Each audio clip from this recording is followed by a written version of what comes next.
Mr. Krabs slammed his fist against the wall. All the pictures of SpongeBob hanging on the wall fell to the ground. Then, the photo of Jim hidden behind them was revealed. This made SpongeBob very sad, because Mr. Krabs told him Krabby Patties SpongeBob made were not the best. The only ones that could truly be considered the best were the Krabby Patties made by Jim. During Jim's time at the Krusty Krab, the restaurant was rated as a top-tier establishment. Unfortunately, that glorious period did not last very long, because Jim could no longer tolerate Mr. Krabs' exploitation. He decided to quit. After that, Mr. Krabs hired SpongeBob. Now, Jim had returned to the Krusty Krab once again. This time, he only came back to visit his old friends. Squidward remembered the original Krusty Krab. Back then, the restaurant was incredibly luxurious. Is that really Squidward? Everyone smiled happily as they reminisced about the wonderful memories from the past.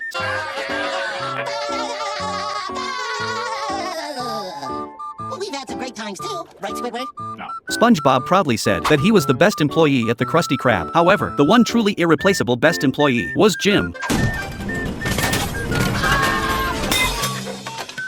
Best employee ever award! SpongeBob admired Jim very much. He hoped Jim could sign his name on one of his Krabby Patties, but Jim refused. He believed SpongeBob's Krabby Patties were terrible. Then, Jim decided to enter the kitchen and show everyone his cooking skills. Everyone couldn't wait to see it, but they were all stopped outside by bodyguards. In an instant, a shining Krabby Patty was completed. SpongeBob thought there couldn't possibly be much of a difference, so he took a bite. At that moment, SpongeBob realized the huge gap between himself and Jim.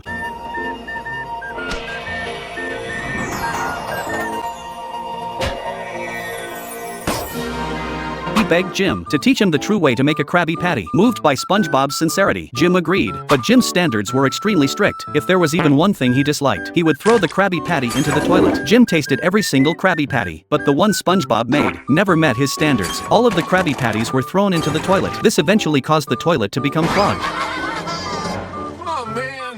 SpongeBob couldn't accept this result. In the end, he decided to write his resignation letter on toilet paper. Just as SpongeBob walked out of the bathroom, Mr. Krabs asked him to cheer for Jim. Listening to everyone's cheers, SpongeBob walked into the kitchen sadly. He reluctantly said goodbye to everything inside the kitchen. After Mr. Krabs saw SpongeBob's resignation letter, he wasn't upset at all. Instead, he happily started chatting with Jim. This made SpongeBob believe that Jim was going to replace him, so he gave his employee hat to Jim. Jim told him that he would not stay at the Krusty Krab. Turned out that years ago, Jim had invited Squidward to quit together and open a restaurant of their own. After Squidward rejected him, Jim had no choice but to ask Mr. Krabs for a raise. But how could Mr. Krabs ever agree to a raise? He had never believed that Jim would actually leave the Krusty Krab. Then Mr. Krabs said that he would never fire SpongeBob because SpongeBob had always worked hard and he had never once asked him for a salary. Before leaving, Jim acknowledged SpongeBob's hard work, but he believed that if SpongeBob wanted to become a true chef, he had to leave the Krusty Krab.